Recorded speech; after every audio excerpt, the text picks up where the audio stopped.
Olá, meus queridos amigos, este é o canal Resenha Forense. Meu nome é Marcelo Pichel da Silveira e eu continuo aqui hoje com vocês ah, as resenhas dos livros não jurídicos, né? Hoje o escolhido é esse aqui, Michael Oakeshott, Conservadorismo. Quando eu comprei o livro na internet, eu imaginei que ele fosse maior. Ele é bem pequeno, ó, cabe na palma da mão, é, mas ele tem muita informação, muito conteúdo aqui dentro. Fiz várias marcações para conversar aqui com vocês hoje.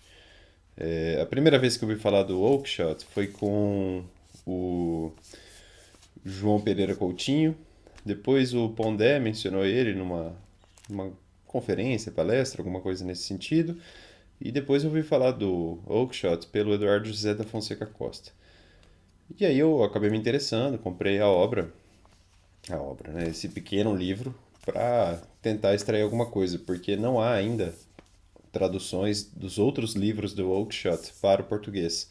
Talvez eu tente comprar algo não traduzido e ler na raça mesmo, para tentar divulgar ele mais aqui entre nós brasileiros. Ele é mais conhecido em Portugal, mas no Brasil ele começou a ser difundido aos poucos, né? Então, pelo próprio nome que se dá à obra, um texto sobre conservadorismo, né? Evidentemente, sobre a ação conservadora, não a ação política, mas né, a ação enquanto ser humano conservador. Até porque o conservadorismo, como se sabe, é a negação da ideologia.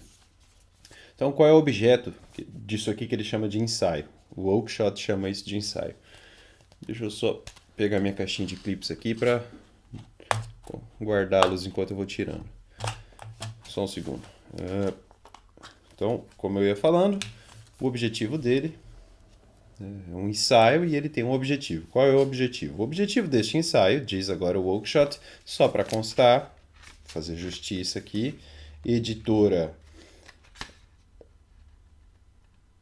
Aine, eu acho que se fala assim, e o tradutor aqui foi o André Bezamat, com preparação de Maria Fernanda Álvares, ou Alvares, não sei como que se pronuncia esse nome, e revisão de Daniela Lima. Joia? Então vamos lá. O objetivo deste ensaio, finalmente agora lendo o próprio Oakeshott. O objetivo deste ensaio, conservadorismo, desse texto, é analisar o caráter e a história da mais notável moda intelectual da Europa pós-renascentista. Deixo claro aqui que o racionalismo com o qual me preocupo é o racionalismo moderno. Como todo conservador, há uma crítica forte ao racionalismo moderno. Ele vai criticar muito aqui o Descartes e o Bacon, principalmente o Bacon, tá?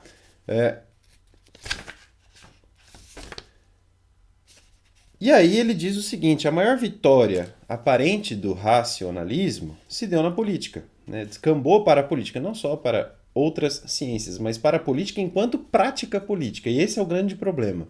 É difícil imaginar que uma pessoa que está pronta para transferir o próprio racionalismo para os assuntos pessoais tenha receios de contemplá-los também na condução da coisa pública. Eles, os racionalistas, acreditam que a razão humana desembaraçada e passível de controle seja um guia infalível para a atividade política. Além do mais, acreditam na argumentação como a técnica e a operação da razão. A verdade de uma opinião e o fundamento racional, não o uso, de uma instituição é tudo o que lhes importa. Pulando aqui um pouquinho, ele começa a falar então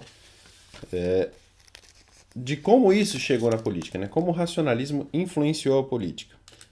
E aí ele fala: a noção de fundar uma sociedade, seja de indivíduos, seja de estados, tomando como referência uma, entre aspas, declaração de direito do homem, fecha aspas, é uma criação do cérebro racionalista, assim como o são a justificativa para o mesmo fim com bases em autodeterminação, entre aspas, nacional ou racial, quando elevadas a princípios universais. Então aqui é aquela velha discussão de justnaturalismo, justpositivismo, né? Afinal de contas, os direitos humanos, então, derivam dos hábitos, dos costumes e das boas práticas ou de um documento que alguém que é muito santo e racionalista foi lá e confeccionou. E a questão necessariamente se impregna da velha discussão sobre os tipos de conhecimento, né? Que a gente vê, por exemplo, numa obra de filosofia do direito de um Miguel Reale, por exemplo. Olha o que ele fala, o Oakeshott. A mesma situação pode ser observada na religião. Seria, a meu ver, demasiado liberal taxar um homem de cristão quando este se mostra ignorante de todo o lado técnico do cristianismo e não saiba sobre a crença e as liturgias peculiares à prática religiosa. É o famoso cristão por conveniência, né? E não por prática. Mas seria ainda mais absurdo defender que até o maior conhecedor dos dogmas e do catecismo relativos ao cristianismo possa ser por isso tido como cristão. E o que é verdadeiro para a culinária, para a pintura, para as ciências naturais e para a religião, também o é para a política. O conhecimento envolvido na atividade política é tanto técnico quanto prático.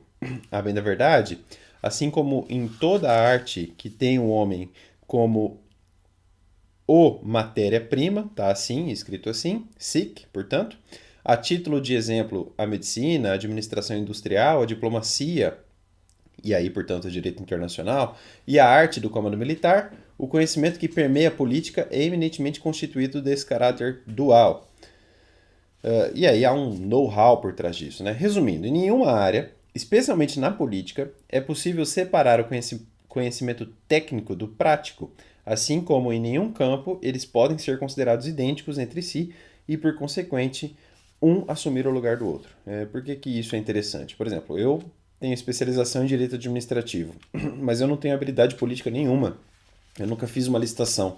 Só estudo licitações do ponto de vista legal, mas eu nunca vi um pregão acontecendo na minha frente, digamos assim. Então, isso se reflete na política. A gente racionaliza a política e esquece que ela tem uma linguagem prática. Aí a gente tenta fazer leituras racionais que não conseguem traduzir a leitura da política, né? Você pode estudar a teoria geral do Estado com o olho racional, mas você não pode entender o linguajar, o metalinguajar político com essa mesma leitura racional.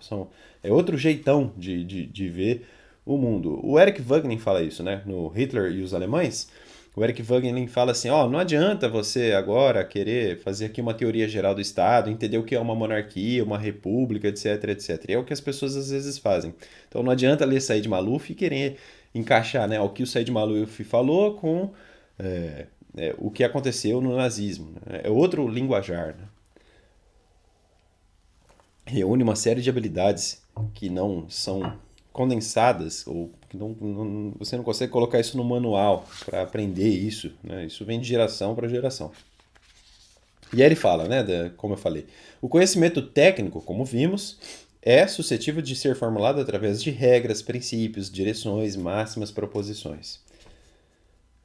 Já o conhecimento prático tem por característica não ser passível de ter formulações dessa natureza do conhecimento racionalizado ou técnico. Sua expressão natural, a do conhecimento prático, está na maneira costumeira e tradicional de fazer as coisas, ou, colocando de forma simples, na prática por si só. E isso passa a impressão de imprecisão e, portanto, de incerteza. O conhecimento técnico pode ser aprendido através de um livro, de um manual, ou mesmo de um curso à distância. O conhecimento prático não. Você tem que estar literalmente na prática, né? Você não pode querer entender como se fazem as coisas na política sem estar na política. Claro que isso não retira o seu direito de querer entender como as coisas funcionam. Continuando, né? Aqui ele fala ainda da diferença entre o conhecimento técnico e prático. Você não consegue passar isso de geração para geração com o manual, é preciso que você esteja ali diante do indivíduo aprendendo, né? Isso é muito comum nos cursos. Nossa, deixa eu desligar o som aqui que tem alguém falando comigo. E aí fica apitando esse negócio chato. Aí, pronto. Como eu ia falando, existe uma... Quando você está diante de algo, vivenciando algo, você começa a entender como as coisas se dão na prática. E esse tipo de conhecimento não é transmissível através de um manual com regras universais e abstratas. É mais ou menos por aí. E aí eu separei um trecho aqui para ler da obra do Michael Oakeshott. A título de exemplo, A superioridade de uma ideologia em detrimento da tradição do pensamento reside em sua aparência de que se autocontém. Ela pode ser mais bem ensinada àqueles que possuem a mente vazia. E se ela for ensinada a alguém que já crê em alguma coisa, o primeiro passo do professor é levar a cabo um expurgo, garantindo que todos os preconceitos e pressuposições sejam removidos, cimentando o caminho para a base indestrutível da ignorância absoluta. Concluindo, o conhecimento técnico parece ser o único tipo de conhecimento que satisfaz o padrão de certeza que o racionalista escolheu. O erro do racionalista, prossegue Oakeshott, decorre de uma simples confusão: o de tomar a parte pelo todo, ou melhor, de atribuir à parte qualidades do que pertence ao todo. Mas o erro do racionalista não para por aí. Se considerarmos que sua grande ilusão é a existência de uma soberania da técnica, ele acaba por ser enganado pela sua aparente certeza produzida pelo dito conhecimento. Sua superioridade reside no falso pressuposto de que tenha surgido de um puro estado de ignorância até chegar a um conhecimento certo e completo. Essa passagem me pareceu muito boa, muito bem feita, quase genial. E o que quer responder o Oakeshott nesse ensaio? Aí ele fala, né? O meu objetivo aqui não é refutar o racionalismo, não é essa a sua proposta. Portanto, a pergunta para a qual devemos buscar a resposta é: que geração adotou essa verdade da soberania da técnica? Só isso. De onde surgiu essa confiança suprema na razão humana, assim interpretada? Qual é a origem, o contexto mesmo de tal personagem intelectual histórico? E sob quais circunstâncias e com que efeitos isso veio a invadir a política europeia? Então, em suma, né? Por que você, no seu imaginário de gabinete, tem o direito de imaginar um mundo perfeito e de querer impor isso sem uma experiência anterior nesse sentido? Ah, mas então o conservadorismo acredita que você só pode construir um modelo de sociedade segundo a experiência? Sim, segundo o hábito. Mas isso não se faz escrevendo no manual, isso se dá de geração em geração, aos poucos, com o fluido da história, lento, gradual e não sistemático e racional. É mais ou menos por aí. Pulando um pouquinho, ele fala aqui, né? Qual foi a força do racionalismo na política europeia? Deixa eu só ver aqui que tem mais duas marcações. Eu acho que eu acabei me equivocando. Aqui, por exemplo, né? Ele falou de racionalismo, eu falei que ele ia falar do Bacon e do Descartes. Olha o que ele fala do Bacon. A ambição de Bacon era equipar, melhor dizendo, o intelecto com o aparato necessário para conseguirmos desenvolver um conhecimento certo e demonstrável ao mundo, ou melhor, do mundo ao redor. O que requer um plano seguro, um novo jeito de entender, uma arte ou método de investigação, um instrumento que, assim como os aparatos mecânicos que o homem usa para aumentar a efetividade de sua força natural, suplantará a fraqueza da razão natural. Em síntese, é necessária uma técnica bem formulada de investigação. A arte da pesquisa que Bacon recomenda possui 3 características. Primeiro, o fato de que é constituída de um conjunto de regras, é uma técnica verdadeira na qual pode ser formulado um agregado exato de direções que podem ser aprendidas de cor. Em segundo lugar, é um conjunto de regras cuja aplicação é puramente mecânica, é uma técnica verdadeira devido ao fato de não requerer para seu uso nenhum conhecimento ou inteligência não explicitado na técnica por si só. Bacon é muito claro nesse ponto. O segredo para interpretar a natureza é tratá-la como se fosse uma máquina. A força e a excelência do espírito de quem investiga tem pouco a ver com o problema. O novo método coloca toda a perspicácia e o entendimento praticamente em níveis iguais. Em terceiro lugar, é um conjunto de regras de aplicação universal. É uma técnica verdadeira que consiste em ser um instrumento de observação indiferente ao tópico ou problema do estudo. Muito bem, é exatamente isso que acontece com o racionalismo. Essa crítica parecida aconteceu, por exemplo, em Ovídio Araújo Baptista da Silva, né? No livro Processo e Ideologia. Ele falou que o racionalismo, na época eu não entendi muito bem essa crítica dele, mas hoje eu começo a entender melhor, né? Eu acho que começa a fazer mais sentido. Inclusive eu fiz uma resenha desse livro, eu vou colocar aqui embaixo. Processo e Ideologia, né? Do Ovídio Araújo Baptista da Silva. o Ovídio fala, olha, o racionalismo ficou tão exacerbado que na processualística ele se traduziu com um excesso de plenariedade, né? Então, ou de ordinariedade. Ele falava assim, né? Você precisa... É uma racionalização extrema, você não consegue enxergar uma verdade sem um contraditório, né? Então você tem um filme, por exemplo, de um acidente de trânsito, você junta isso na inicial, mas isso só será verdadeiro, digamos assim, uma verdade processual, ou algo utilizável ao juiz, depois que o réu for citado, depois que houver o contraditório, ou pelo menos uma revelia, enfim. E é claro que isso, nas cautelares, isso trouxe efeito devastador, né? No arresto e no sequestro, duas medidas cautelares típicas do CPC anterior. Para quem não faz direito aqui, não importa, mas para quem faz direito vai entender.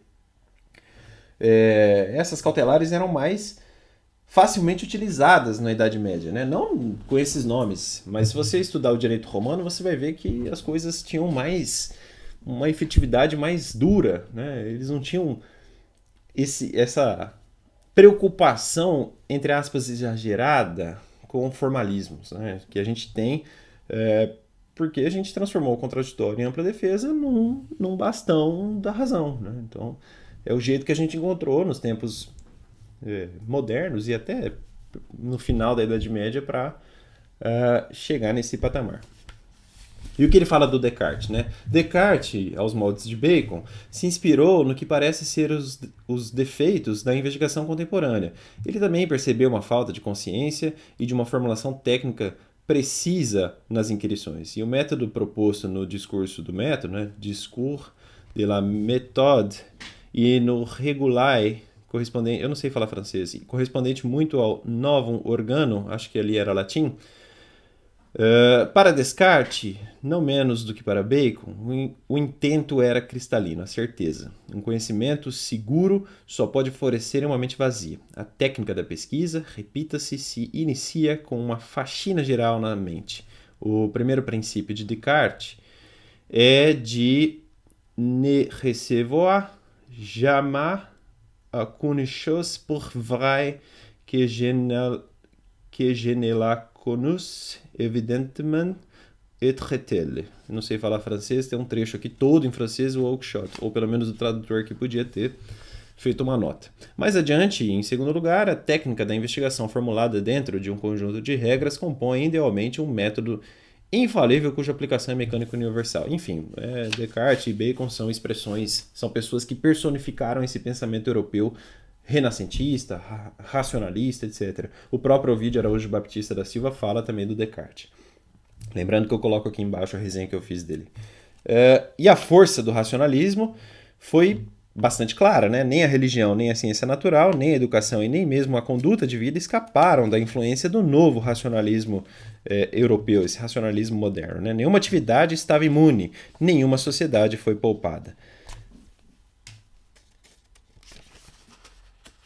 Aí, na página seguinte, ele diz, até separei, as motivações mais profundas que encorajaram e desenvolveram essa moda intelectual são, sem maiores surpresas, obscuras, estão escondidas nos recessos da sociedade europeia. No entanto, entre outros fatores, sua ascensão está intimamente relacionada com um declínio na crença da providência divina. Uma boa e infalível técnica substituiu um benevolente e infalível Deus. Como a providência não conseguiu corrigir os erros dos homens, concluiu-se que o importante era preveni-los. É certo também que o solo que a fertilizou consistia em uma sociedade na qual se acreditava que o que era descoberto valia mais do que o herdado, né? Então você começa a duvidar do hábito, do costume, da tradição. Uma geração por demais impressionada com seus próprios logros e, portanto, suscetível às ilusões de grandeza intelectual. Traços típicos da maluquice de uma Europa pós-renascentista. Se era assim na época, imaginem vocês hoje, né? Você que estuda a fundo, faz uma experiência. Pega qualquer revista de graduação, de pós-graduação, pode ser de direito. Eu não vou nem citar nenhuma revista, mas pega uma revista mainstream. Vai ver os tópicos que o pessoal está estudando. É sempre a mesma coisa. Sempre a mesma coisa. É um amontoado de citação, um amontoado de rodapé, trilhões de bibliografias que ficam se repetindo. Vou até colocar um texto aqui embaixo, na descrição do vídeo, de um texto que eu chamei 8 coisas que eu nunca entendi na vida acadêmica jurídica, uma coisa assim. Uma delas é essa, né, o repeteco de coisas. E isso aconteceu com esse exacerbado racionalismo. Em suma, uma geração nunca em paz com sua mente, porque nunca conciliada com seu passado. É uma geração que começa como um cachorro corre atrás do próprio rabo, né? E fica nesse repeteco, nessa autopoiese. Como eu falei, abre qualquer revista. Você vai ver um texto e vai falar, tá, entendi. Na outra revista vai ter outro texto com a mesma coisa, só que com outras palavras. Aí tem gente da academia que escreve a mesma coisa com outro título para colocar no Lattes. Quer dizer, uma hiperracionalização, racionalização entre aspas, né, do conhecimento. O seu conhecimento passa a ser medido pelo número de itens que tem no seu currículo Lattes e não por uma tradição, por uma herança. Né? Você começa a ir num evento acadêmico porque você quer um diploma e não porque você quer entender e absorver o que tem lá. Né? Quantas vezes eu fui, não estou me engrandecendo aqui, mas eu já fui em evento acadêmico sem pagar só para ver alguém falando, que eu queria entender uma ideia. Né? E as pessoas parecem que perderam isso. Né? Você vai pelo diploma, assina a lista e vamos que vamos. E aí o que conta são as suas publicações em anais de eventos. Quem que lê isso? Anais do evento. Quem que lê resumo de evento acadêmico? Qual que é a importância de um resumo? O que um resumo muda na vida de alguém? Né? E é isso. Criou-se essa coisa. O Morgenstern fala disso. Vou colocar um link aqui de um podcast. Ele fala sobre conservadorismo e fala justamente disso, né? A pessoa entra no curso de história, de filosofia, não lê nenhum Kant da vida, né?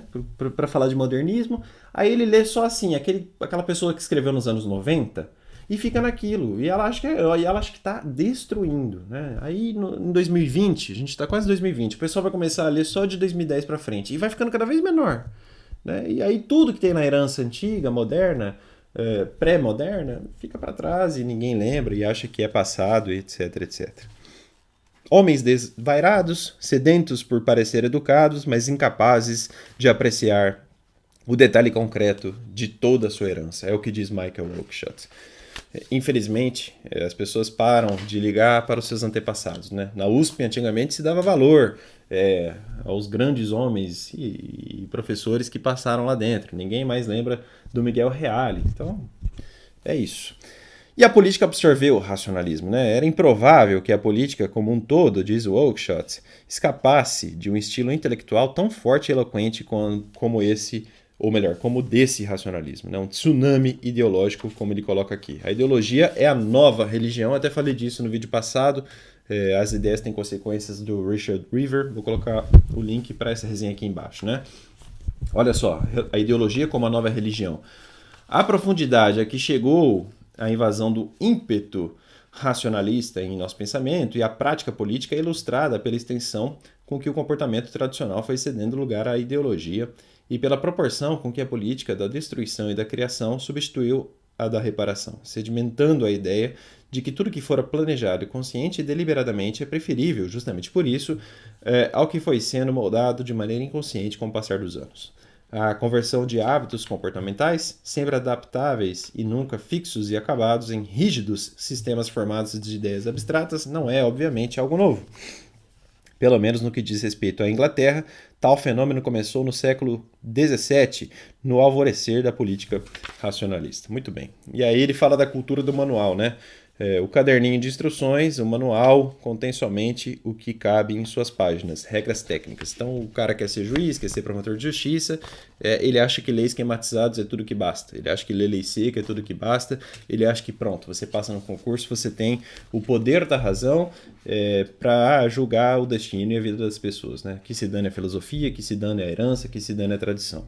Aí o cara entra numa carreira e quer ser subversivo sem entender o grão de areia que ele é diante de toda a herança adquirida ao longo da história. Né? A herança lusitana, por exemplo, a força que o direito português teve, como que isso chegou até nós, etc, etc. Né? Como se o direito romano fosse uma coisa estúpida, né? Mas ninguém estuda mais direito romano e acham que direito romano é algo só... É um plus, entendeu? Da cultura. É como se fosse um negócio enciclopédico. Mal sabem aqueles que não estudam direito romano a importância do direito romano para entender bem as instituições jurídicas, notadamente do direito civil. E aí o passado e o hábito começam a ficar ignorado, né? O folclore, por não ser enquadrado como técnica, é identificado como esoterismo, fazendo com que tudo o que Burke, o Edmund Burke, denominou como parceria entre presente e passado seja perdido. Então, o direito romano, como eu dei o exemplo aqui, vira no máximo um item, mas no máximo um penduricalho, o rabicó do Cedilha na história do direito. E olhe lá, e olhe lá. Eu ainda vou resenhar aqui um livro de direito romano do Moreira Alves. A crença dos racionalistas nos jogos políticos, né? Olha o que ele fala. O traço particular do racionalismo na política moderna deriva do sucesso da invenção de um método eficaz para compensar a falta de educação política, levando até mesmo aqueles que realmente não a possuíam a acreditar não lhes faltar nada. É exatamente isso que acontece, você vê isso nas eleições. As pessoas acham que o Estado vai resolver tudo. Francisco Raso falou, não sem razão, em fé na política e nos perigos disso. A moralidade do racionalista é a da busca pela autoconsciência acerca dos ideais morais, sendo a forma apropriada de educação moral a que advém dos preceitos, ou seja, da apresentação e da explicação dos princípios morais. Ela é apresentada como sendo de uma moralidade mais elevada. Você vê isso na academia, né? Não, eu sou professor de sociologia, eu sou professor de história, eu tenho a moralidade mais elevada. Então, por exemplo, eu sou professor de história, nasci em 1990, por exemplo, estudei Auschwitz. Eu sei mais do que você. Ah, mas eu fiquei lá no campo de concentração, eu sofri aqueles mares. Não, mas eu fiz a leitura da escola do Zanardi, eu tenho método. Você vê muito isso por aí. A moralidade do homem livre seguem-se aplausos intermináveis, do que a extraída do hábito, essa crença cega na tradição que dita caprichosamente o comportamento moral. Sem embargo, na prática, tal moralidade do homem livre não passa de mera moral reduzida à técnica, adquirida através de treinamento dentro dos marcos de uma ideologia em oposição a uma educação no ato em si de se comportar. Na moralidade, como em tudo o mais, o racionalista inicia por descartar toda a ignorância herdada das tradições. Em seguida, preenche o vazio da mente esvaziada com os itens de algum conhecimento que ele abstraiu de sua experiência pessoal de vida e que tem certeza de que é aprovado pela razão comum da humanidade. Ele defenderá esses princípios por intermédio de argumentos, os quais comporão uma doutrina coerente, ainda que moralmente parcimoniosa. Entretanto, e de forma impreterível, para ele a conduta de vida é um amálgama de espasmos, um conjunto de atos descontínuos, uma solução de problemas em série, um campeonato de crises sucessivas. E aí isso gera distorções, né? Começa a virar um casuísmo, né? Ah, o nosso problema agora é esse? Não, vamos fazer isso, vamos fazer isso, vamos fazer isso. Ah, não, agora o nosso problema é esse? Não, vamos fazer isso, vamos fazer isso, vamos fazer isso. Você vê isso muito por aí na política e também nas questões acadêmicas. E ele fala do problema que ele chamou aqui, problema do homem da massa. O decorrer da história moderna, ele colocou da história moderna da europeu, eu acho que é da Europa, ficou errado aqui no livro. O decorrer da história moderna da europeu, SIC, né, da Europa, revelou um personagem que nos acostumamos a chamar de homem massa, como assim Oakeshott. E aí ele fala, deixa eu tirar o clips aqui. Tendo reconhecido essa superioridade numérica, o anti-indivíduo se enxergou como homem-massa, descobrindo assim como escapar de sua situação. Uma vez que, mesmo que o anti-indivíduo seja diferenciado por sua predisposição, no caso de somente aceitar que os outros sejam uma réplica dele, impondo a todos uma uniformidade de crença e conduta que não deixa espaço nem para os prazeres nem para as angústias da escolha, e não pelos números em si. Sua conduta é chancelada pelo suporte do resto de sua espécie. Ele não pode ter amigos, só camaradas. As massas, tal como surgem na história da Europa moderna, não é composta de indivíduos, são feitas de anti-indivíduos, reunidos em uma repulsa à individualidade. Consequentemente, mesmo que um notável crescimento da população da Europa Ocidental durante os últimos 4 séculos tenha sido uma condição para o sucesso com que esse personagem se impôs, ela, ainda assim, não era uma condição para a existência do personagem em si. Entretanto, o anti-indivíduo possuía sentimentos ao invés de pensamentos, impulsos no lugar de opiniões, incapacidades no lugar de paixões, estando levemente ciente de seu poder. Sendo assim, ele necessitava de líderes. A bem da verdade, o conceito moderno de líder está intimamente ligado ao anti-indivíduo. e sem ele nem caberia o uso do termo.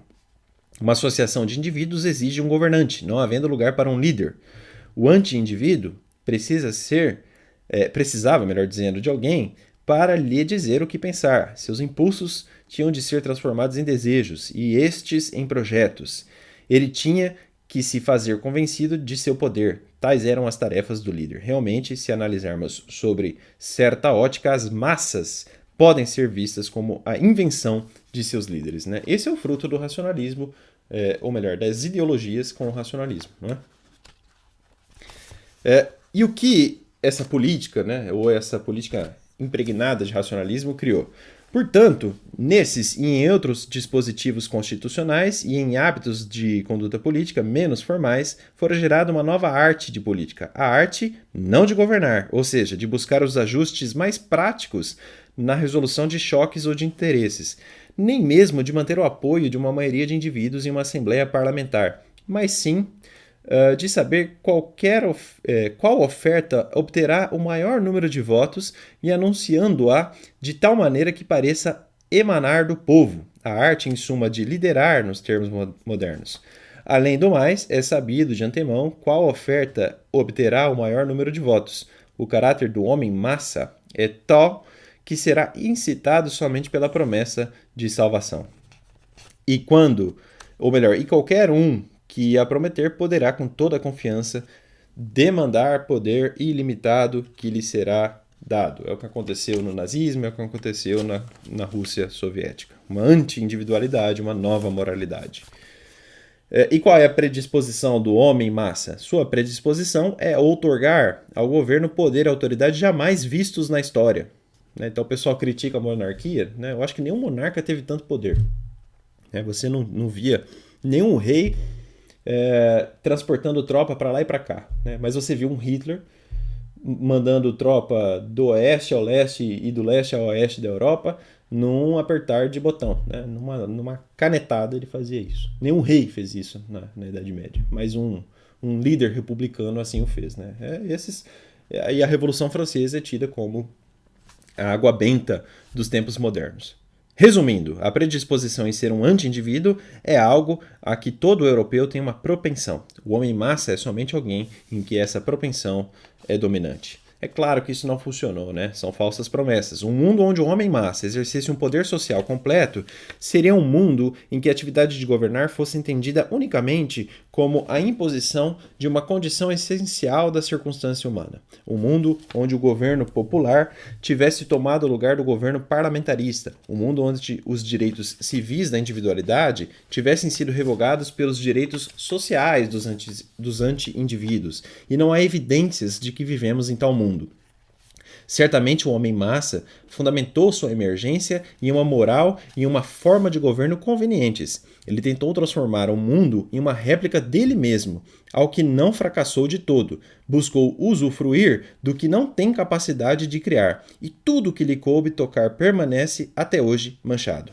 No entanto, ele continua sendo um caráter derivativo, uma emanação da procura pela individualidade, desamparado, parasitário e conseguindo sobreviver somente em contraposição à individualidade. Só nas circunstâncias mais favoráveis, ou seja, segregando-o de todas as influências externas, é que seus líderes conseguiram suprimir nele a irrefreável propensão em desertar do chamado da individualidade.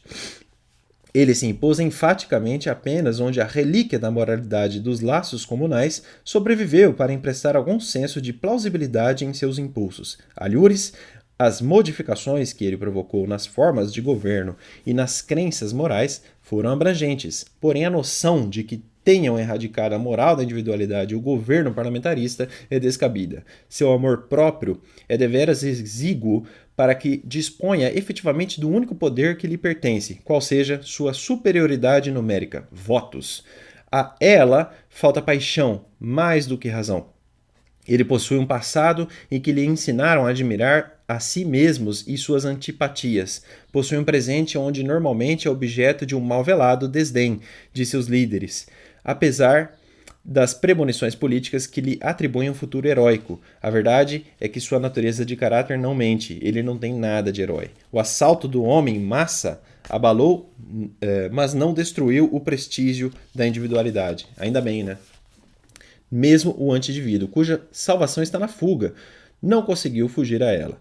O desejo das massas em gozar dos produtos da individualidade alterou seu ímpeto de destruição, e a antipatia do homem-massa pela felicidade da autodeterminação facilmente se dissolve em autocomiseração.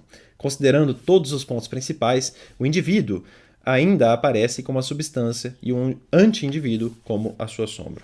Genial, muito bem colocado. Qual é o significado de ser conservador? Afinal de contas, o conservadorismo não é, como venho entendendo nas leituras que eu tenho feito, nas leituras que eu ando fazendo, ser conservador é mais um modus operandi pessoal do que uma ideologia. Aliás, não é uma ideologia, né? É uma forma de agir, uma forma de pensar, uma forma de se admitir enquanto indivíduo e na sua pequeneza. Ser conservador, diz o Oakeshott, é estar inclinado a pensar e agir de certas maneiras. Significa preferir alguns tipos de condutas e algumas circunstâncias de condições humanas e outras, ou melhor, condições humanas a outras. É ter uma tendência a fazer alguns tipos de escolhas. E meu intento aqui é tentar delinear essa predisposição tal como aparece em seu caráter contemporâneo, sem ir tão longe, além de enquadrá-la em uma descrição de princípios gerais. Aqui eu lembrei, e foi inevitável, do Russell Kirk, né, dos 10 princípios conservadores do Russell Kirk. Eu até separei aqui esse livro, A Política da Prudência. Eu estou terminando de ler, mas eu já passei os olhos aqui pelos 10 princípios conservadores. Eu vou ler aqui rapidinho, vou fazer uma resenha do Russell Kirk depois, tá? Mas ele fala aqui na Política da Prudência o seguinte: quais são os 10 princípios? Primeiro, o conservador acredita que há uma ordem moral duradoura. Segundo, o conservador adere aos costumes, à convenção e à continuidade. Terceiro, os conservadores acreditam no que se pode chamar de princípio da consagração pelo uso. Quarto, os conservadores são guiados pelo princípio da prudência. Quinto, os conservadores prestam atenção ao princípio da variedade. Sexto, os conservadores são disciplinados pelo princípio da imperfectibilidade. Sétimo, os conservadores estão convencidos de que a liberdade e a propriedade estão intimamente ligadas. Oitavo, os conservadores defendem comunidades voluntárias da mesma forma que se opõem a um coletivismo involuntário. Nono, o conservador vê a necessidade de limites prudentes sobre o poder e as paixões humanas. E décimo, o conservador razoável entende que a permanência e a mudança devem ser reconhecidas e reconciliadas em uma sociedade vigorosa. Eu vou fazer, é claro, esses 10 princípios têm uma explicação, todos eles são aprofundados aqui, o livro é bem grande, mas eu vou fazer uma resenha desse livro aqui depois, tá? Eu só peguei aqui para fazer uma en passant, para dar uma ligada do Oakeshott ao Russell Kirk. E qual seria o sentido de vislumbrar o passado, segundo a ótica conservadora de Oakeshott? E ele fala: se o presente for árido, não oferecendo nada a ser aproveitado, então essa inclinação será mais fraca ou ausente. Se o presente for notável, ou melhor, for notavelmente instável, ela consistirá em uma busca por algo que seja firme e confiável, explorando, pois, o que houver de melhor no passado. No entanto, ela se mostrará com toda a sua força quando o presente for abundante, e será ainda mais forte caso haja uma ameaça a essa condição. Em suma, é uma predisposição típica de quem acredita ter algo a perder, algo que o tempo o ensinou a amar. Um homem, de certo modo, rico em oportunidades de aproveitar a vida, mas nem tão rico assim que se permita dar-se ao luxo de ser indiferente à perda. Ele aparecerá com mais naturalidade no velho do que no jovem, não porque aquele seja mais sensível à perda, mas porque está mais apto a entender melhor a escassez de recursos disponíveis no mundo e, portanto, lhes dá mais valor. Em algumas pessoas, essa tendência é mais fraca por serem mais ignorantes a respeito do que o mundo pode lhes prover. O presente surge a elas como um desolador campo de falta de oportunidades. Então, o conservadorismo, ele não ignora ele parece ter certo ceticismo. Não é? O Oakeshott é muito cético. E é engraçado, ele tem uma... Não à toa ele é agnóstico.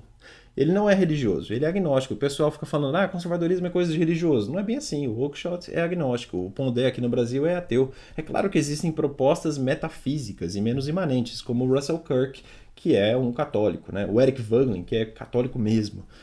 Olha só, ser conservador, diz o Oakeshott, é, pois, preferir o familiar ao estranho, preferir o que já foi tentado e experimentar o fato ao mistério.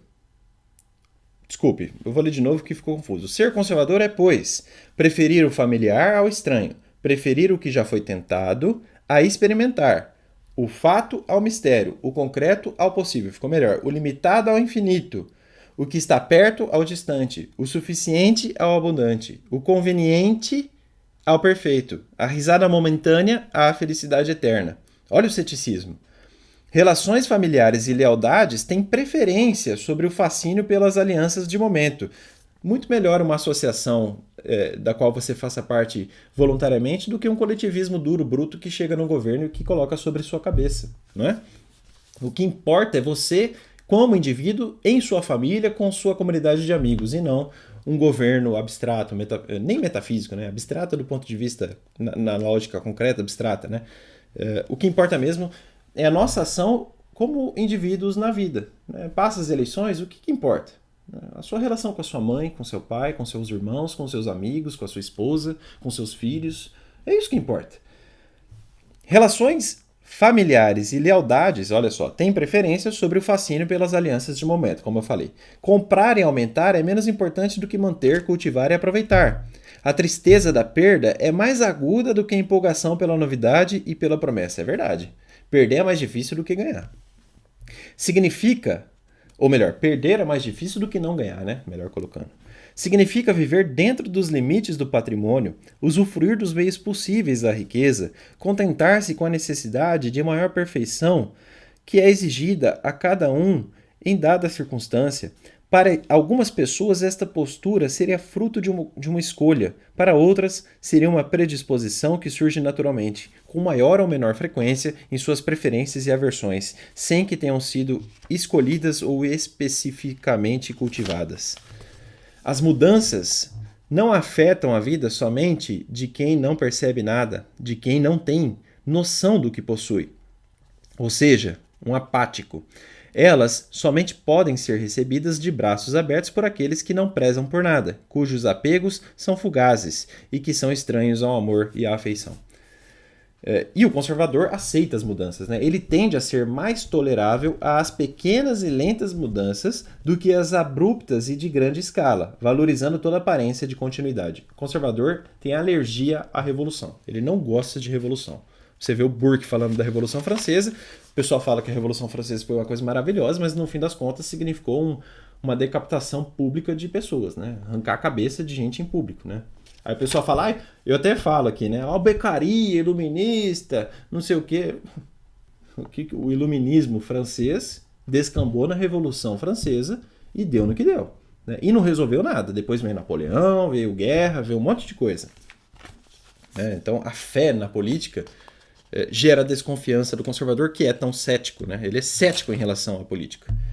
Ele não acredita na política. Ele pode ser agnóstico, ateu no campo religioso e muito católico, evangélico, protestante, etc. Mas no campo político, ele é cético. Né? Eu não acredito que o político vai resolver minha vida. O que resolveu minha vida foi eu sentar a bunda na minha cadeira e estudar. E estudar mesmo. Né? Enfronhar o quadril aqui e ler, estudar, pensar. É isso que muda a minha vida. Não é um estadista que vai entrar aqui na minha casa e que vai me dar as condições de melhoria. O que vai te dar saúde não é o SUS. O que vai te dar saúde é você se exercitar, comer bem, se cuidar enquanto indivíduo, trazer responsabilidade para você. E o ônus da prova das revoluções é do inovador, é o que diz o Oakeshott. Um homem de temperamento conservador tira algumas conclusões. Primeiro, inovação implica certas perdas e ganhos. Destarte, o ônus da prova de que a mudança proposta seja no total boa ou ruim fica com o inovador em potencial. Em segundo lugar, ele acredita que quanto mais uma inovação tem um aspecto de crescimento, ou seja, quanto mais ela for intimamente compreendida e não apenas imposta, menos provavelmente resultará em cenário final de maiores perdas. Em terceiro lugar, ele pensa que uma inovação em resposta a um defeito específico, algo designado a cobrir um desequilíbrio pontual, é mais aceitável do que algo que saia de uma noção geral de aperfeiçoar a condição da circunstância humana, ou que busque qualquer espécie de perfeição. Consequentemente, ele prefere pequenas e limitadas inovações às grandes e indefinidas. Em quarto lugar, ele favorece um compasso mais devagar ou mais rápido e pausa para observar o processo e fazer possíveis ajustes. Por último, ele acredita que a ocasião é importante e todas as variáveis mantidas. Ele considera que a melhor ocasião para a inovação é quando a mudança almejada fica mais claramente delineável e menos vulnerável às vicissitudes do processo. O homem de temperamento conservador crê que um bem conhecido não se rende facilmente a uma melhora desconhecida. Ele não é apaixonado pelo perigo e pela dificuldade. Não tem nada de aventureiro. Não lhe atrai a ideia de velejar pelos mares desconhecidos. Para ele não existe mágica em estar perdido, confuso ou naufragado. Não, se for forçado a navegar águas desconhecidas, ele enxerga virtude em parar a todo momento. Os que os outros plausivelmente identificam como timidez, ele nota prudência racional. A política da prudência aqui do Russell Kirk. E o que os outros interpretam como falta de proatividade, ele reconhece como tendência a aproveitar ao invés de explorar. É precavido e está sempre disposto a indicar se concorda ou discorda. Nunca em termos absolutos, mas em graus. É um meio termo aristotélico, né? O conservador tem essa ordem aristotélica, né? Ele é um clássico.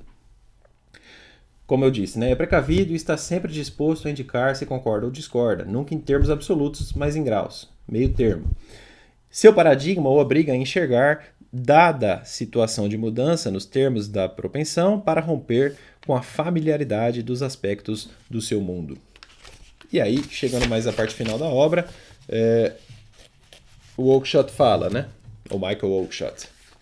Mas seja como for, quando qualquer negócio é colocado de pé, quando trabalhamos em certo projeto, seja assar uma torta ou ferrar um cavalo, alavancar um empréstimo ou uma companhia, vender seguro ou peixe para um cliente, construir um navio ou confeccionar roupas, semear trigo ou plantar batatas, abrir um porto ou levantar uma barragem, reconhecemos como particularmente apropriado ser conservador em relação às ferramentas empregadas.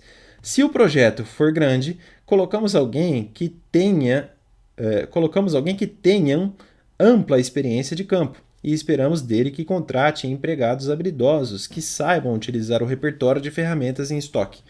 Em algum ponto dessa hierarquia de especialistas em ferramentas, pode-se sugerir que esse trabalho em particular seja realizado adicionando um número X de novos instrumentos. Uma sugestão desse tipo provavelmente virá de alguém que se encontre no meio da hierarquia. Não podemos esperar que um arquiteto pare tudo o que está fazendo e diga: preciso fazer pesquisas fundamentais que aumentarão mais 5 anos neste trabalho antes de se seguir em frente. Sua caixa de ferramentas é um corpo de conhecimento e, portanto, esperamos que a tenha em mãos para fazer o trabalho na hora solicitada.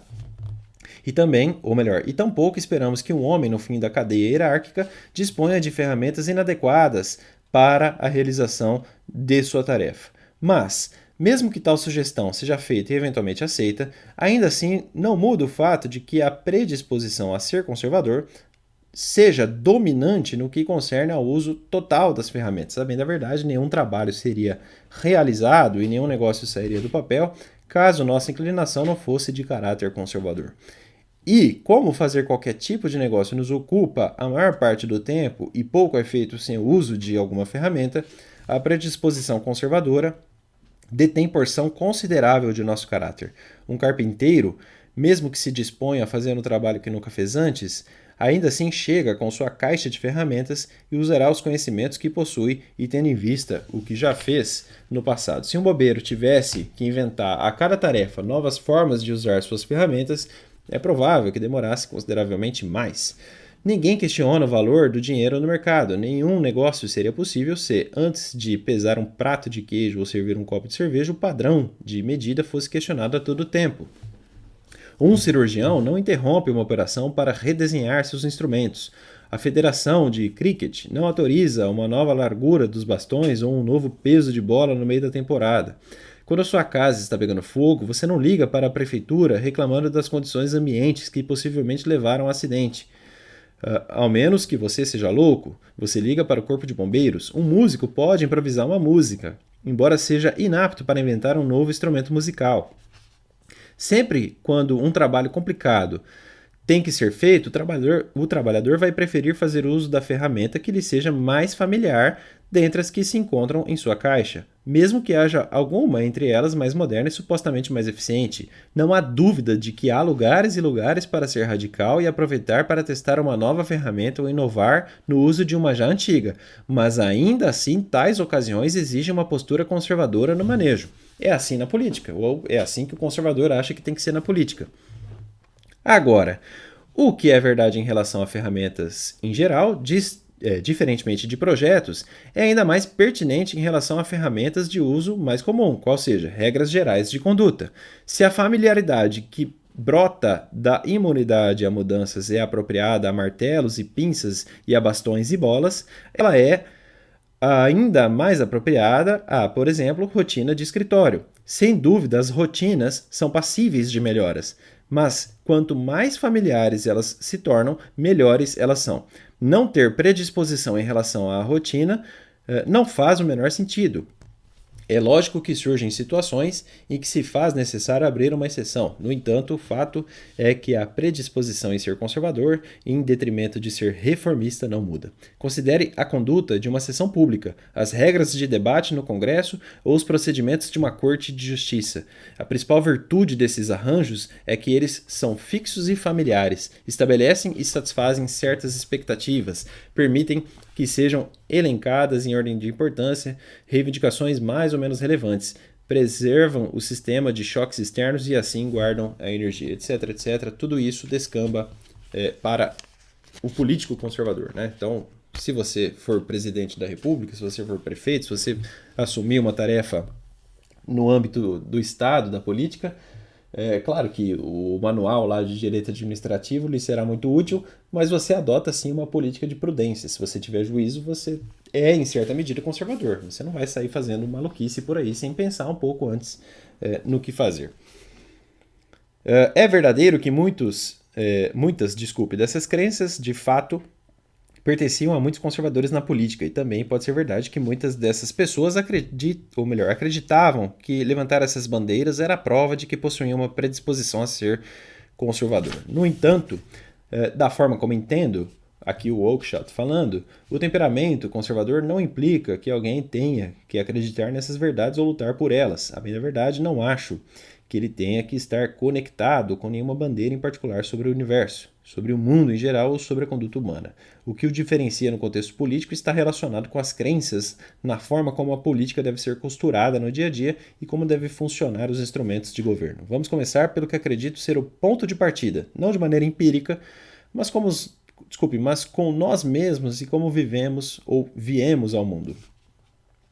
Eu e meus vizinhos, meus associados, meus compatriotas, meus amigos, meus inimigos e aqueles a quem sou indiferente são pessoas que se engajam em diferentes tipos de atividades. Estamos aptos a entreter uma pletora de opiniões em qualquer assunto concebível. Estamos abertos a mudar essas crenças à medida que vamos ficando cansados delas ou quando se provém sem utilidade. Cada um de nós segue o próprio caminho e não há projeto tão improvável que ninguém o persiga numa empreitada tão tola que ninguém a adote. Enfim, essa eu acho que eu fiz um resumo mais horizontal aqui do livro. Veja, o livro é pequenininho, né? Dá pra ver aqui, é o tamanho da minha mão. Mas olha, eu já tô com 50 minutos de vídeo. Olha o tanto de informação que a gente tem aqui dentro. Vale a pena comprar, ler, não é um livro caro. Você lê rapidinho, não pode ler com pressa, porque ele tem detalhes aqui, ele já não é tão fácil quanto o Weaver, por exemplo, que eu resenhei ontem. Mas é isso, pessoal. Eu vou encerrar a resenha por aqui, sugerindo que vocês comprem a obra, leiam o livro, procurem na internet informações sobre o Michael Oakeshott. Espero que vocês tenham gostado. Eu volto para o Resenha Forense com mais livros depois. Eu não sei qual que vai ser o próximo. Estou terminando mais alguns, mas em breve estarei aqui de volta. Até mais, pessoal. Tchau. Aliás, quem quiser sugerir livro, pode comentar aí embaixo. Fique à vontade. Tchau.